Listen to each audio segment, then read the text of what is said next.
Welcome everyone to Gratitude Hour.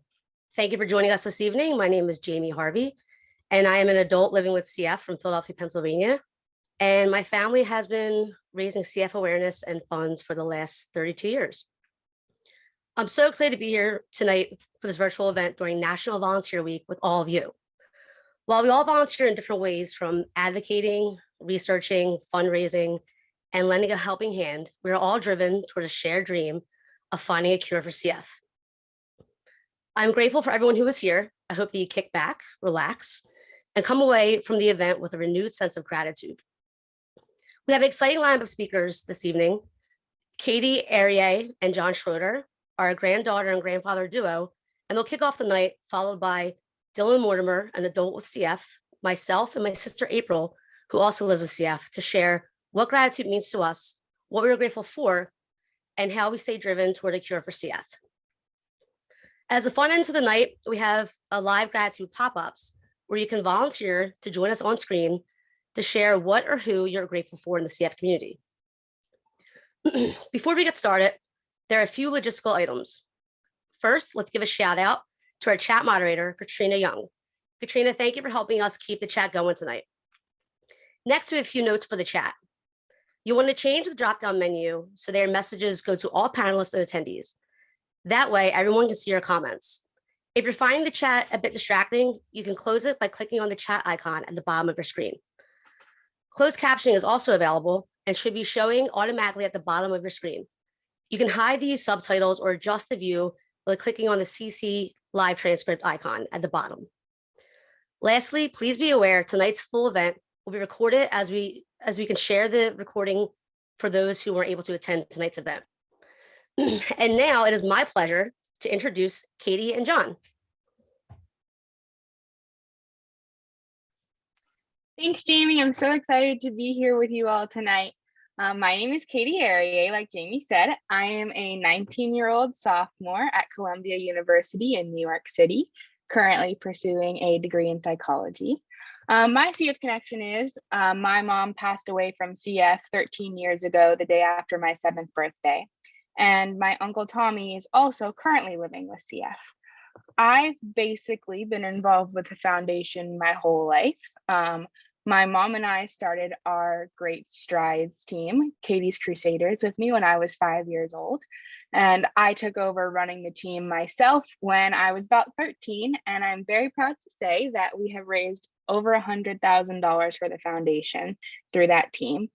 I also have been involved with CF advocacy.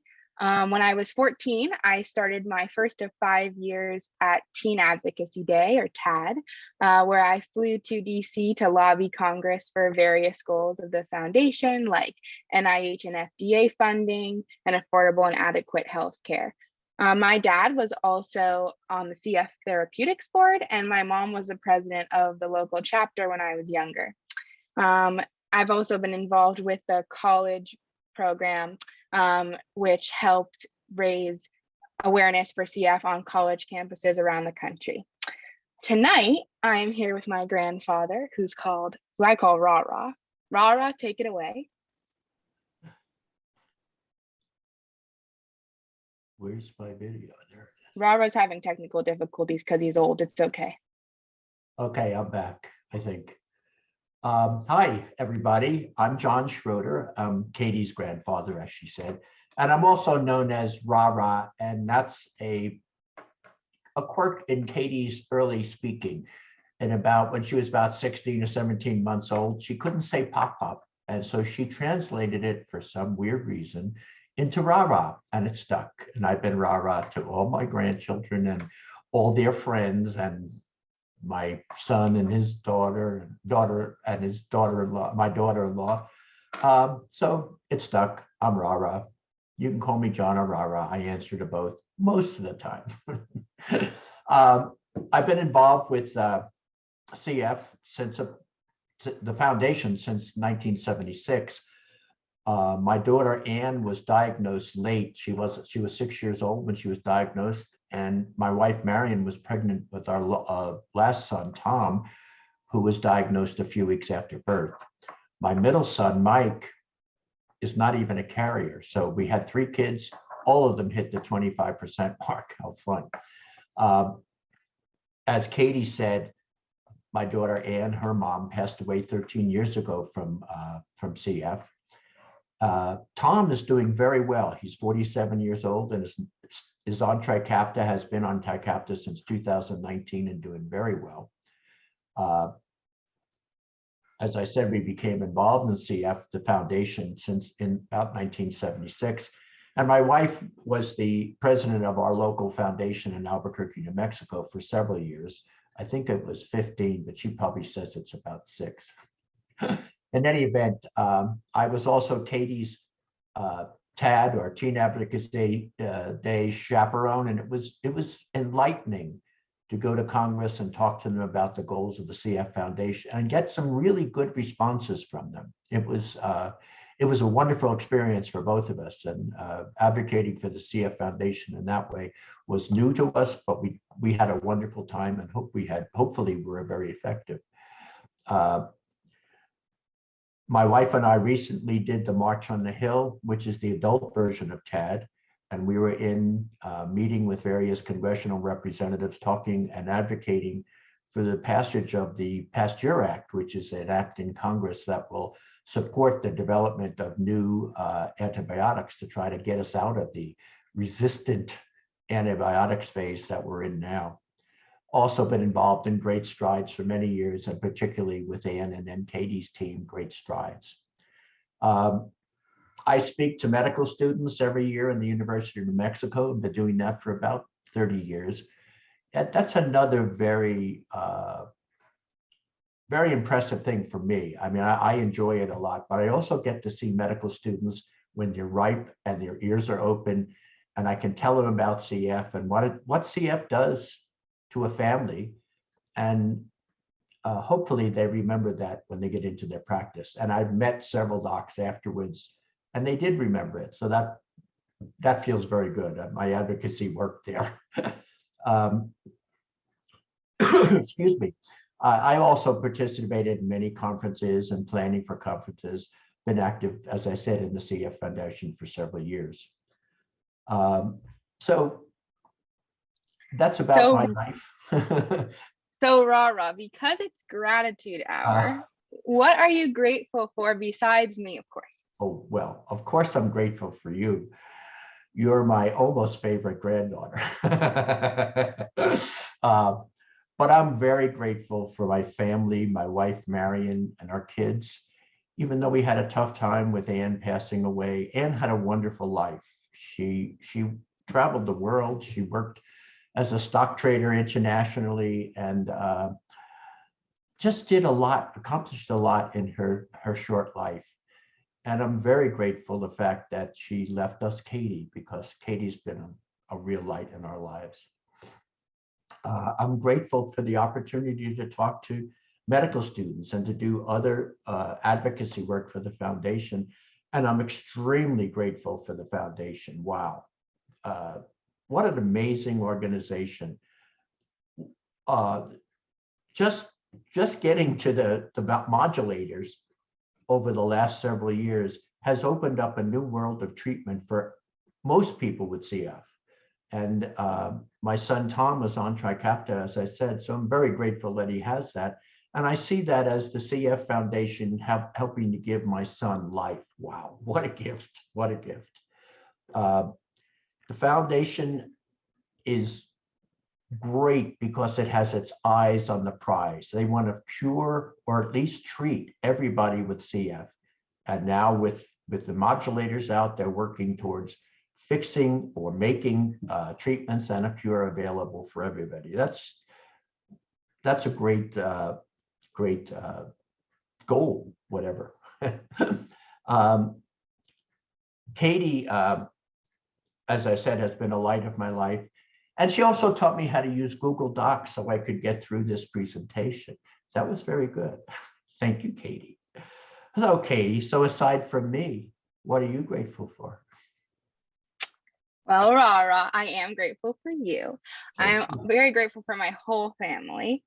My dad, who's supported me throughout this experience, and my grandparents and everybody involved. I'm very grateful to everyone who's donated to my team over the years. Every contribution, big or small, has made a huge difference. In tune with that, I'm very grateful that we've managed to consistently raise the same amount of money every year since my mom passed. So I'm grateful that even though they weren't fighting for my mom anymore, everyone who was fighting with me against cystic fibrosis has stuck by me and continued to fight. I'm very grateful for the Rocky Mountain chapter for letting me continue to stay with them, despite the fact that I've managed to move all over the country since the inception of our team. And I'm very grateful to the foundation, like my grandpa said, both for giving me an outlet for my grief, but also for the ability to fight in my mom's memory. All the friends I've made throughout my CF experiences have been so important in my life. And I'm grateful to every single person in every position at the foundation who dedicates their time to saving lives of the people in my CF family. I'm grateful, very grateful for the modulators, very grateful for Trikafta. I'm grateful that as a result of them, my cousin doesn't have to worry about losing her dad to CF, which has been a big weight off of, I know, hers and my whole family's shoulders. Fun story about Trikafta. The day I sent my application into college was the day that Trikafta got approved by the FDA, and the day that I got my acceptance letter was the day that my uncle took his first dose. So that was a full circle experience for me. And there are so many people who didn't get the opportunity for Trikafta. So I'm so grateful that everybody has continued to fight for a cure for everybody with CF. In terms of expressing my gratitude, I have a philosophy in life that if you love someone, you should tell them. I don't ever want to think, oh, I wish I had said this. I wish I had done this. I want to make sure that everybody that I love and appreciate knows that I love and appreciate them. And I want to express that to anyone who needs or deserves to hear it. I think everybody has finite time in this life, so why not make the most of it by letting the people you love know it? I think people always think, oh, you can push it up to tomorrow. I can call my mom tomorrow. I can see my friend tomorrow, but why? Why risk that? Make sure that the people you love always know that you are grateful for them. So for example, Rara, I love you and I'm very grateful for you. Thank you, Katie. I've been in love with Katie since she was born. I was in the delivery room and I saw her mom hold her 2 minutes after she was born and say to her, "Oh, little girl, I'm so happy to see you. I've waited so long to see your pretty face. And boy, I really thought your head was a lot bigger." During her early stages, we saw Katie almost every day. My wife and I always had the pleasure of being around Katie, playing with her, watching her grow and blossom. I'm very grateful for that relationship and the fact that we could see her grow up and learn so many things. We've been separated for a few years since her mom died. Her dad moved back to Connecticut to be with his family, which I understand. But we saw her as often as we could, and we've maintained a relationship for almost 20 years. She'll be 20 years old in a few weeks. Oh my God. She's always been my little girl's little girl. And my daughter, when she needed something from me and I was reluctant, she would say, "Oh, but Daddy, I'm your Yidagor." So I christened Katie my Yidagor's little Yidagor. So Katie, tell us about it. So as my grandpa said, I grew up with my grandparents. They basically became my surrogate parents in the last 9 months of my mom's life because she spent those last 9 months in the ICU. My grandpa has always been there for me. When my mom passed away, he and my grandma were really my connection to her. And a lot of my knowledge of who my mom was as a person came from them. I think when you're a kid, you view your mom or dad as your mom and dad who has absolutely no life outside of you. And being able to get the perspective of who my mom was as a person was very important and has been very important in my life. I speak to Rara every single day. I like to call him sometimes just to bother him. We've been peas in a pod my whole life. I credit him with my ability to form a witty comeback. And he really is a third parent to me. So I really loved having that relationship with him. One more thing I forgot to add that I'm super grateful for is my little sister Octavia and my little brothers Zephyr and Rhett. And I love them so much, and they're watching right now. So shout out to them. In closing, I'm most importantly, I'm grateful for the time that I got with my mom. I'm grateful for every breath that she got to take on this earth and with me. And I'm especially grateful that she not only fought so hard to have me, but she also fought to stay with me as long as she could. And she really did. She managed to make it 3 hours after my birthday ended, just to make sure that my birthday was my day. So I'm so grateful for that. And I'm also grateful that she passed down her fighting spirit to me, so that I never give up fighting in her memory. And that is my goal until CF is cured.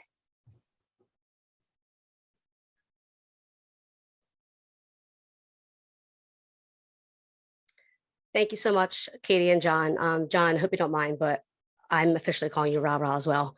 Your story, had me feeling every feeling possible. And Katie, I'm really happy that you're making sure the memory of your mom lives on. And up next, we have Dylan Mortimer to share his story. Everyone, welcome Dylan. All right, thank you, Jamie. Thank you, Katie. Thank you, Rara.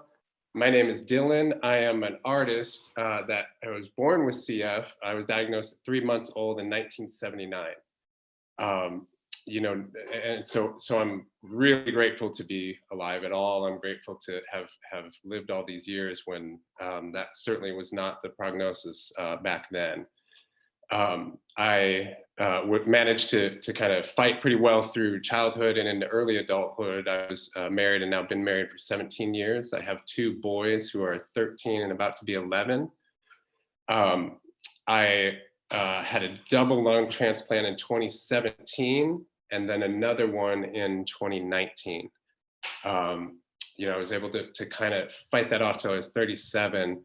Had the first one, went through recovery, things went well early, but then had some antibody issues and ended up having to have a second transplant at Columbia Hospital in New York City.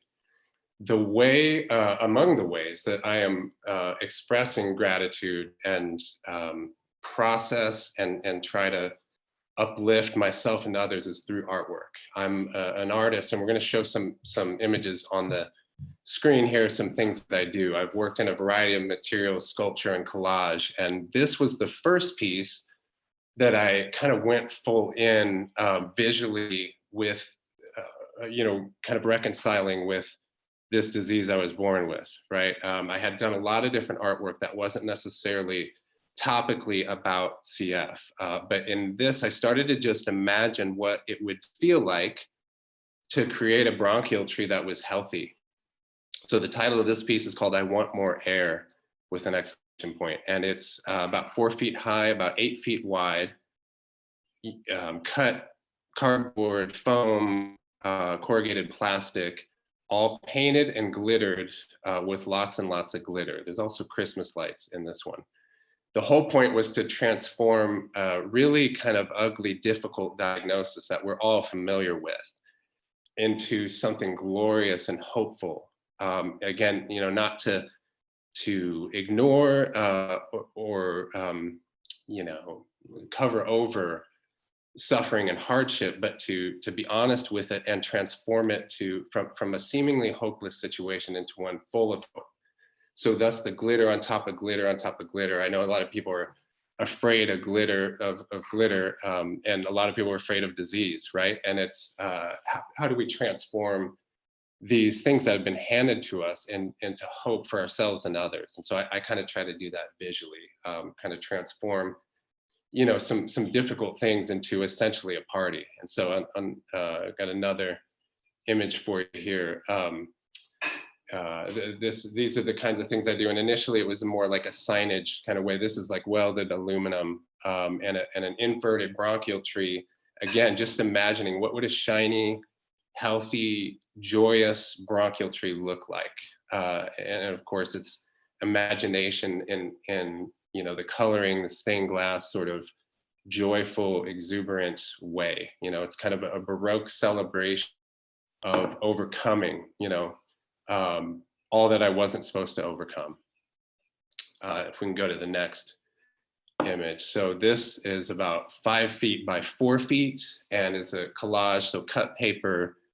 All these elements are drawn on paper, cut out, painted, glittered, and then collaged together and kind of arranged together.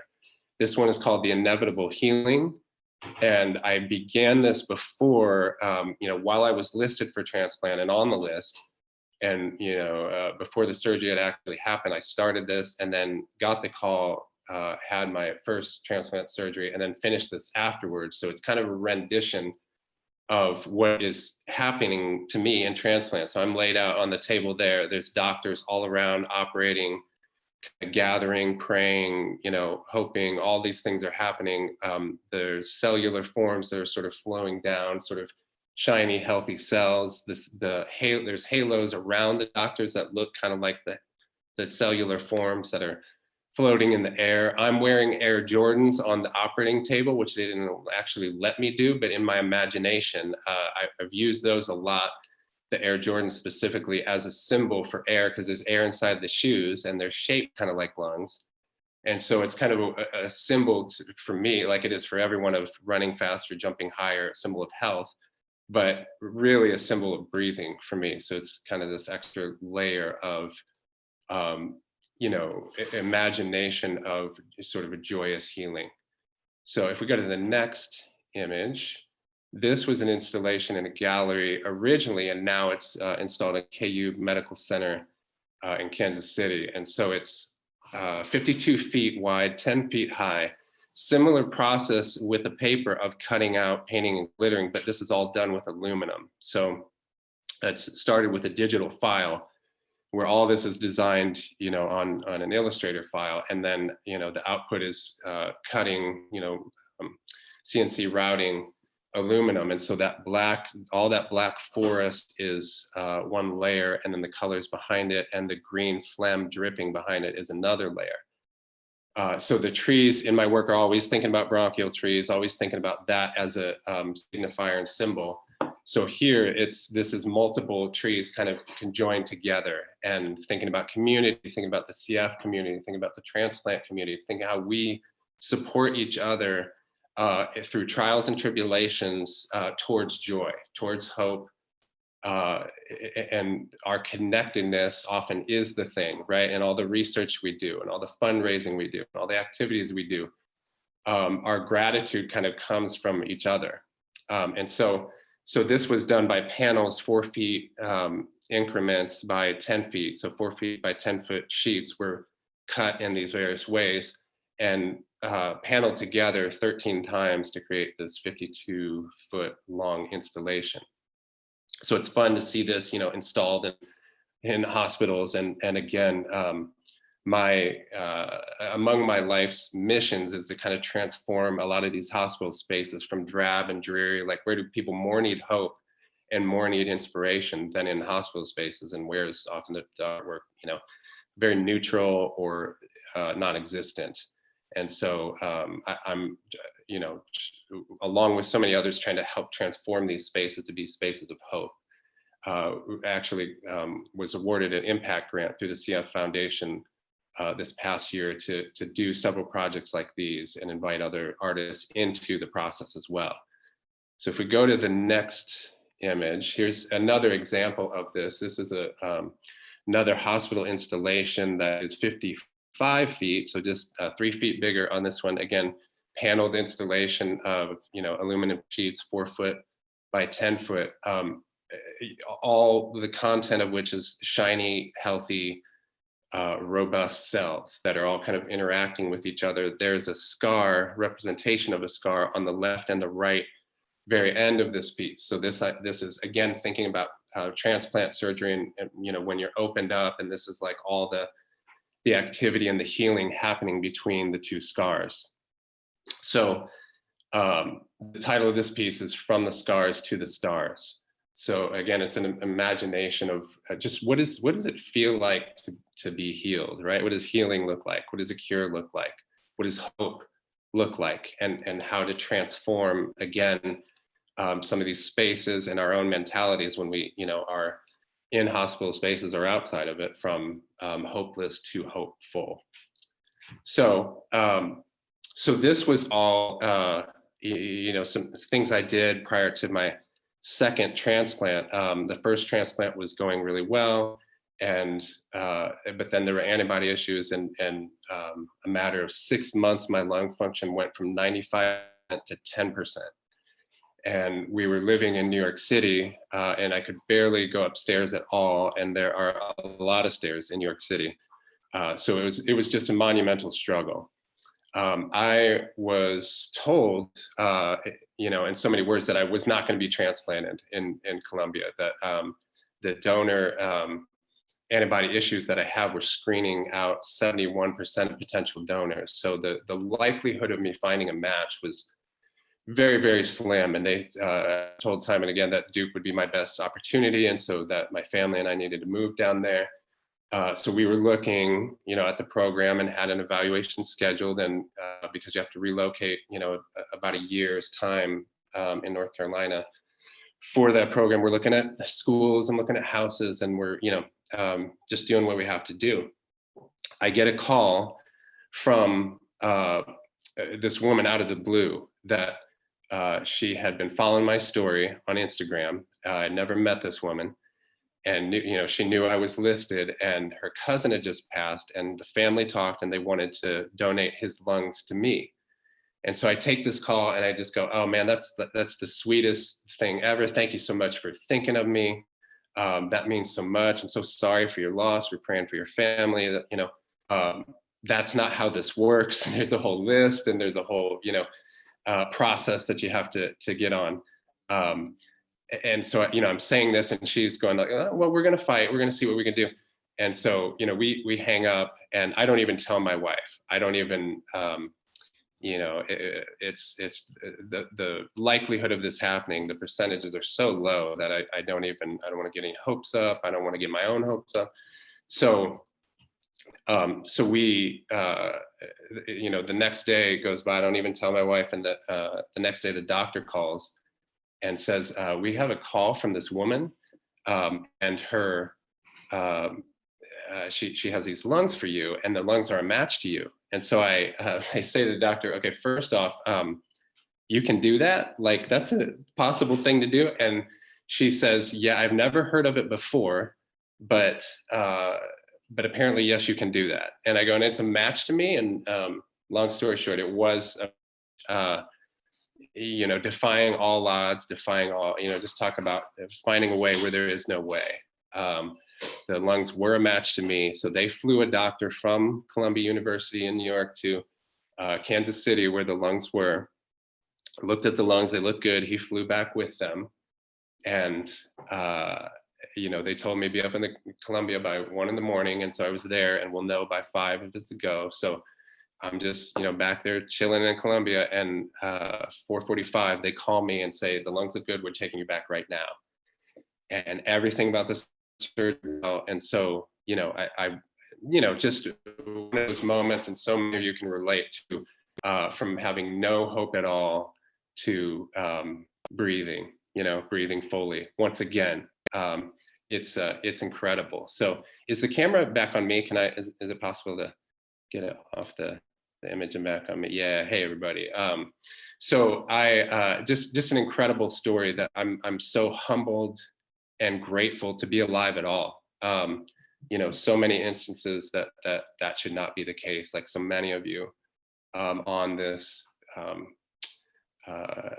together we face the impossible. And so I am humbled and grateful with every breath to God, to my donors, to doctors and scientists, to family, to my donors' families, to everybody, all of you who have participated in the fight in the various ways you do, knowingly or unknowingly. Anybody that has ever walked or raised money or advocated or participated in any way. So many of us are athletes, so many of us are artists, musicians, actors, dancers. We all contribute to raising awareness. We all contribute to the fight. We all contribute to breath. And I am grateful beyond words for all of you. And my gratitude I know so many can resonate with this, right? Like going through all that I have has been so painful and so difficult, and as it has for so many of you, painful beyond words. But for me, the gratitude outweighs that. You know, the humbleness of receiving breath, literally, really 3 times in my life. You know, 2 through transplant and 1 at birth. I mean, despite all odds, despite all statistics, the gratitude of all this has outweighed the difficulty and the pain for me. So I cannot possibly express my gratitude to each one of you listening to this, and to everybody out there in the fight. Thank you so much for having me, and let's just breathe on.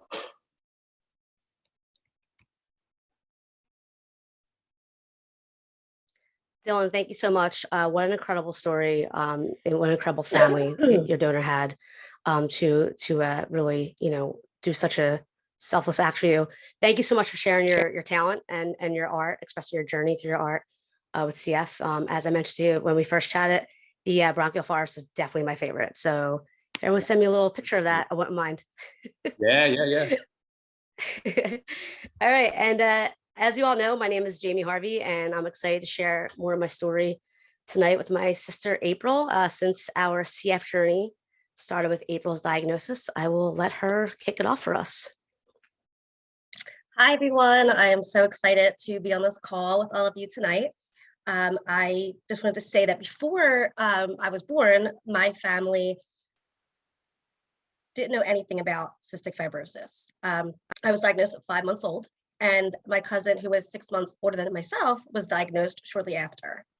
3.5 years down the road, my sister was born and she was diagnosed. With it having 3 of us in the family so close in age, CF was just kind of normal to us. It was not really, we didn't really realize that it was different, that not all kids took treatments or not all kids took meds. I think our first time was during a sleepover when Jamie and I realized that not everybody else was taking these meds and these treatments. We talked that out to my parents. My parents were always amazing at, no matter what they were dealing with, they didn't portray that on us. They were told when I was born that I would be lucky to see the age of 16. So they were told not to make too many future plans. So I think to deal with that as a parent and not put that on your kids, I always, I can't imagine what they were going through. I will say that the one thing that made us realize the limitations of this disease was losing our cousin Jennifer. Jennifer, who was my age, she passed away at 9. And I think that's when we realized what this disease was capable of. And instead of letting this happen to us, we wanted to kind of step in and see what we could do to, take some kind of control or make some kind of difference in this disease. And I'm grateful we did so, because I had a son 8 years ago, and he is now a part of the tribe that we have in our family of CF. And I think that without the life that we lived going up to that, I wouldn't even have been a mom. So I'm very grateful for that. Yeah, definitely. I think, our CF journey kicked off with our parents, like April said, not knowing what CF was, and they really dug in and educate themselves, and had a large support and foundation with, their siblings and families, helping them along the way, figuring out what CF is. And their motto was always, we got this. And, they hit it head on. They didn't let us think we had limitations. We constantly stayed active as young kids with CF. I think I tried every sport accessible to me at a young age. So, Yep. that really helped with us, moving forward and figuring out an approach to this disease, and we absolutely had tough times along the way. I think one of the toughest times with that was having that mentality that we can do anything. And then as we matured through CF and became CF adults, that transition from pediatric to adults, where mom and dad is not wrestling you to do your, chest PT or your treatments, and not constantly, able to make you do them, right? When it was up to us, okay, now what? We learned the hard way by being a bit rebellious and, testing our limits, that, okay, 110% is necessary every day to give disease. So we definitely got that approach from our parents and the way they first tackled it. With that being said, good. No, I'm sorry. Yeah, I was saying that there's definitely like importance and gratitude for us. And what I said earlier about kind of trying to take some kind of control or step in and do something, we started to benefit after my cousin passed away. We started to benefit that we'll raise money for the Cystic Fibrosis Foundation. And it became more of, raising funds, but raising awareness. And that became kind of our support. Like that became like our motivation. First it was losing our cousin. Okay, well, we have to live a good life for her. This is what we have to do. And then it became, okay, here's this benefit and all these people come out to support us. This is what we need to do. Like this is helpful to us. Like the day in and the day out can be really difficult. But at the end of the day, we know that we have all of these people in our corner who believe in us, and we just had to believe in ourselves. And, our parents always believed in us, and it was kind of just, it's on us. Anybody could do everything you want, but it's on us to kind of be responsible for our care. And I think we wouldn't be able to do it if we didn't have the benefit. And we were grateful for everyone who comes and shows up for us. And that's kind of what really gives us the motivation that we need.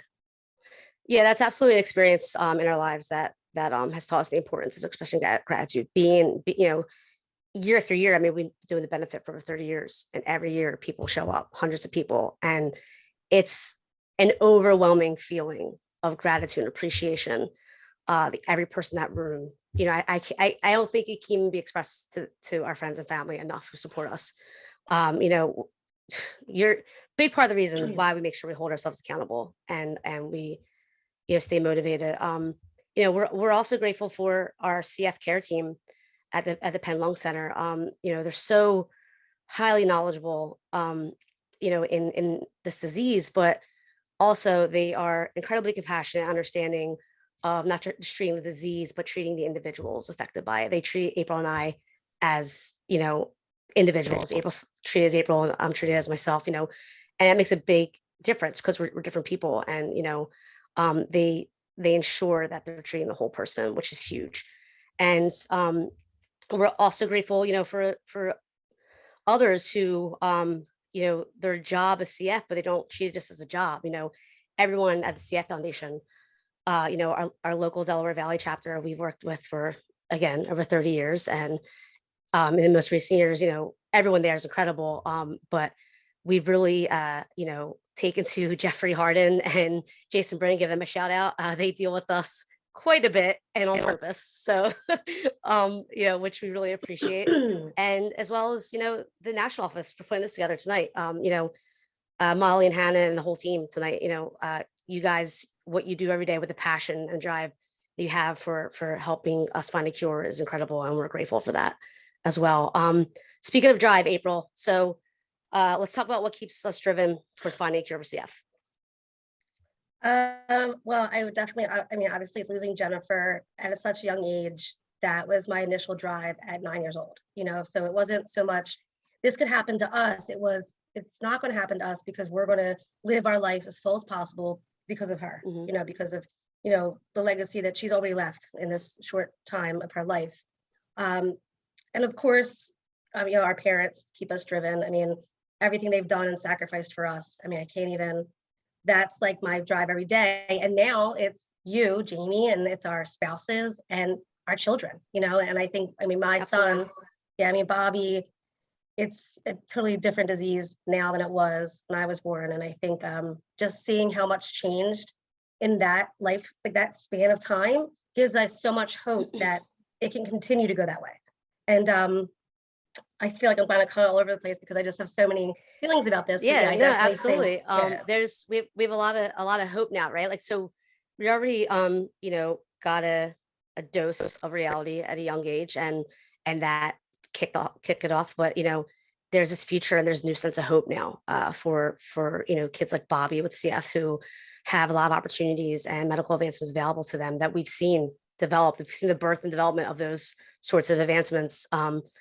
And yeah, like you mentioned, for our kids and spouses, like, my daughter doesn't have CF, but I want her to see an example of a strong woman who, it's not always easy, but guess what? We're still going to keep moving forward, my sister and and I want that example for her. And I want her to know that. But yeah, so I think, Yeah, I think I mean, God, I'm sorry, I don't cut you off. no, I was going to say, something you and I talk about quite a bit, and we talked about before, like earlier today, motivation's great, right? It's not always there, right? So that's it. It's probably Bobby that you're waving Bobby, away. yeah, I'm sorry. That's great. Speaking of, hey, let's give you an example. Let's step aside, kid. Oh, there he is. A little baseball Hey, player. bud. Say hi. I Hey. won 10-0. You're live with a bunch of people. Yeah. Wait, did you get a hit? Yeah, tell everybody real quick. I hit a triple. Get out of here. Yep. That's awesome, bud. All right. Thanks for that little surprise. Anyway, we talked about how motivation is not always there, right? And again, all of these things we mentioned so far are reminders, right? We're tethered to Jennifer, to her memory. She, in such a short amount of time, made a huge impact on you and I, and we continue to have her, in our daily thoughts and reminding us to keep pushing forward, to live for her, essentially. You said something that resonated with me earlier today about, the fact that for whatever reason, we're still here. Like, we're here for a reason, and there's a reason that we need to, try our best to make a difference in the CF community, and, we kind of know what our purpose is in this sense. And it's our job to continue fighting for a cure. So I want to say too, the one thing I wanted to mention earlier about what I'm grateful for is for who I'm grateful for, my sister. I don't, as crazy as, you don't want someone else to have CF. It's not something that you would want for anybody. However, if I had to have it with anybody, I'm glad it's with my sister, because we can share our stories with each other. And if it's crazy, like, let's just say the gross stories. Some gross stories. I'm like, am I crazy? Is this normal, or should and I think that's been great for us, because it's like, okay, we can we have each other to kind of bounce back things. The stories that sound so bizarre to other siblings who don't have CF. Yeah. And I think that it's been really helpful for that, and I'm grateful for my sister. Yeah, for sure. And I'm back at you, kid. But no, I'm definitely grateful, especially that you were born first. So I got to things. Our CF life in our family is a bit more seasoned before I showed up. So that's definitely been a huge helpful concept for me. But and we do find ways to have fun, with being weird siblings in our own right. But April and I, honestly, growing up, had zero in common, like absolutely zero, except, I'm sorry, the 0.1%, which was CF. That was the only thing we had in common. And through the years, we've grown to respect one another, appreciate each other's differences, and got a lot closer. And at the root of that is this disease. The more we're tested along the way, the more we bond it and reinforce that support for one another. Back in 2019, I had a huge scare. Probably the first time I was ever truly terrified by this disease in my own experience. And it involved a ambulance ride to the hospital and being admitted, and it went beyond a basic tune-up for me, and it was a scary go at first. And my mom and my spouse had showed up at the hospital, and I honestly did not calm down until I heard my sister's voice. Once I heard April's voice, and she was like, listen, bud, I've been here before. I've had this experience. You can definitely get through it. I got you. I understand. Just knowing that there's someone else in the universe who completely understands that situation. Again, another big part of the reason why we're actively involved in the CF community, having those connections, having connections with the other panelists on the call today, like that helps. That community helps. Just like Dylan's, bronchial forest, that's why that's my favorite, because, it's definitely helpful when you have other people who completely understand. God.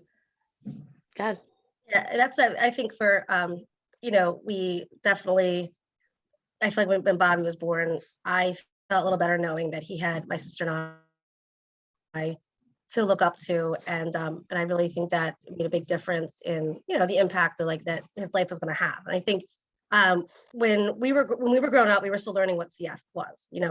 Everything was like new, especially for me because I was the oldest and everything was new. But I think for Bobby, we should teach him a little bit more than what we knew.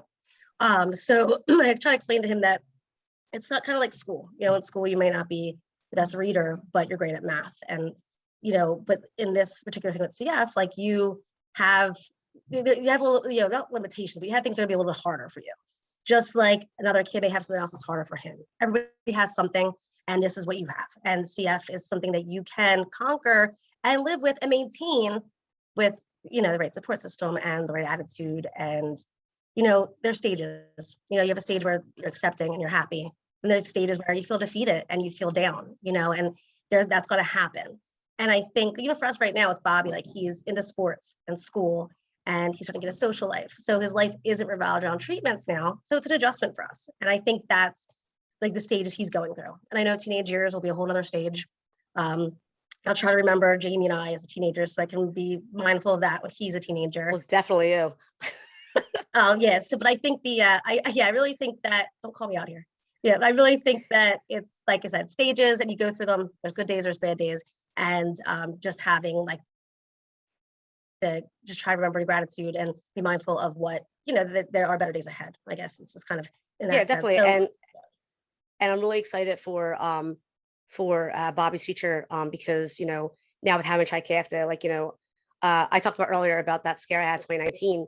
yeah. 2 months into that, I started Trikafta for the first time, and that was actually on April's birthday. So another thing that binds me to April. But just a couple final thoughts, April. So one thing we didn't mention yet that I know we wanted to mention was how we express our gratitude. I know I'm not always the best with words and telling you how much I appreciate you. We do, we do express it, but not or express it through words, but not enough sometimes. And I think you and I are really well versed in expressing our gratitude through actions. Yeah, I think it's actually how we show up for ourselves and for others. Like taking care of ourselves is how we show gratitude to our family, our friends, our parents, like just being there and taking care of ourselves. And then also trying to support people. Like when I have, when I am feeling healthy and you're not, and vice versa, we try to pick up the slack. And if my friend needs me and I'm feeling up to doing it, I help them. I kind of just like in actions is how I show my gratitude. Yeah, absolutely. I agree. And then just, one other thing that we, try to do, just final note is we're constantly trying to help and offer advice and mentor young people with CF based on what we've learned. When we were in our young 20s, there wasn't a lot of resources for young CF adults or CF adults in general. So that's something we were committed to and doing. And that's another way we really try to express our gratitude, but kind of paying it forward. So with that, final thoughts, our parents rock. Jennifer is the one that we think of every day. And we would not be here without our constant supporters, friends and family, and everyone else who shows up for us. We will always do our best to show up for you. So, all right, Katie, I'm going to throw it back to you so we can do gratitude pop-ups. Thank you, everyone, for giving us the opportunity to express our gratitude. Thank you. Thank you so much for sharing with us, Jamie and April. That was amazing. You have all heard from our speakers tonight about who we are and what we're grateful for. And now we want to hear from you. Let's hear from everyone online tonight, what or who you're grateful for in the CF community. You can either drop a comment in the chat, or even better, you can click the raise hand feature at the bottom of your Zoom screen to volunteer so we can see and hear you. To raise your hand and volunteer, simply click on the icon labeled participants at the bottom of your computer or phone screen. At the bottom of the window, click the button labeled raised hand to share. We'll then promote you to a panelist, and you'll have the option to unmute yourself and turn on your webcam. If you don't want to turn on your video, don't worry, just hearing your voice will be enough. And a reminder that your moment of gratitude will be part of tonight's recorded event. It looks like Myra is first up to share. Hi, Myra. What are you grateful for? Hi there, this is Myra. I'm here with Abigail and Jack, and they want to share what they're grateful for. So Abigail, why don't you go first? I'm grateful for the trees, so it gives us oxygen. oxygen to breathe. And some of those lovely trees we saw, the artist Dylan painting. So cool. Jack, do you want to share what you're grateful for? I am grateful for the sky and earth so that we can actually walk on earth. That's awesome. Thank you. I am so Thank grateful you. that my children who were both diagnosed through newborn screenings were born when they were because of all the incredible advancements that have been made and the treatments that are available to them, and all the real hope that we have based on the really hard work and things that people before the kids were born that were diagnosed with CF have gone through. So we're an incredibly grateful family. Thank you guys so much. Abigail and Jeff, those were awesome ones. I really like those. Thank you. Next up, I think is Bonnie. Hi, everyone. First of all, thank you to the wonderful panelists who had great stories today. Naturally thankful for all of them. Thankful to everybody on this call. As Myra said before me, thankful to those who came before us and led the path to where we are now. I am extremely thankful to be part of this amazing organization that recognizes the importance of grandparents and other family members being part of the CF story. And because of that, they've created the Grampians program, which gives everybody a part of their loved one's story. And I'm extremely grateful for everyone at the Joe DiMaggio Care Center. My granddaughter has several diagnoses other than cystic fibrosis, and the doctors and support team at our care center helps us through all of her challenges, not just her cystic fibrosis challenges. So we really have a partner having them by our side. So thank you everyone for everything. Until it's done, we're all here together. So well said, Bonnie. Thank you so much. I think Sue is next to share with us.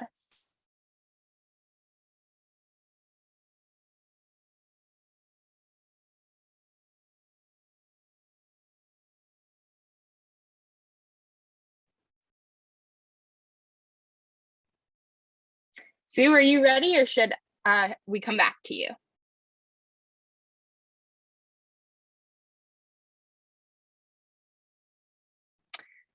Okay, we're going to skip Sue and come back to her. Jason is up next, who is a personal favorite of mine because he is my dad. Daddy, it's your turn.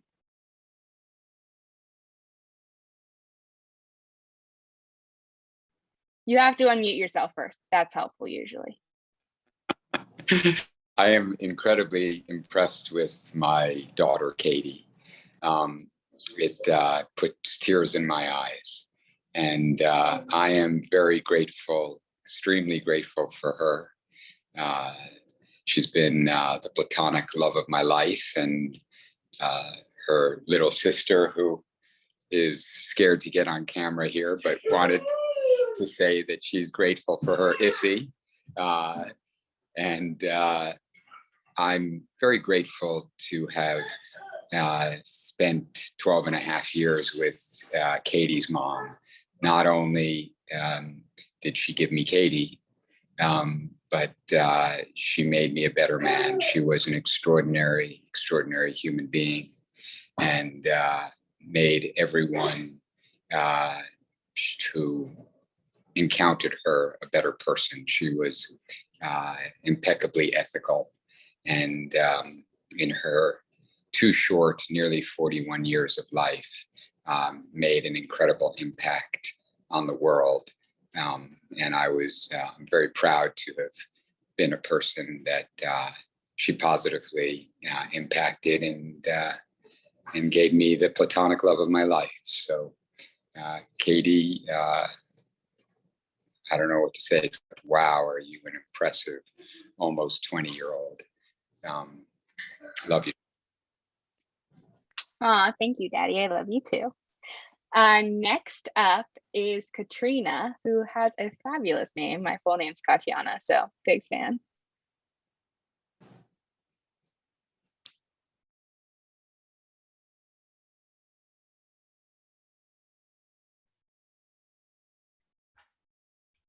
Is Katrina muted? Uh-oh, Katrina, I couldn't hear you. I don't know if it was just on my end though.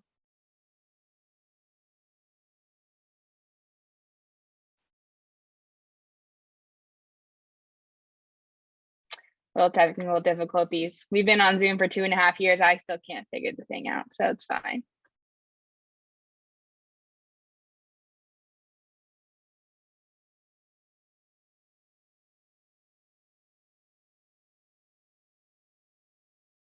Okay, we will leave it up to Katrina in the chat. I think we are done with pop-ups. So thank you all for sharing so much. Thank you for joining us tonight at Gratitude Hour. We hope that you leave with a renewed sense of purpose and gratitude and have a great rest of your night and a wonderful National Volunteer Week.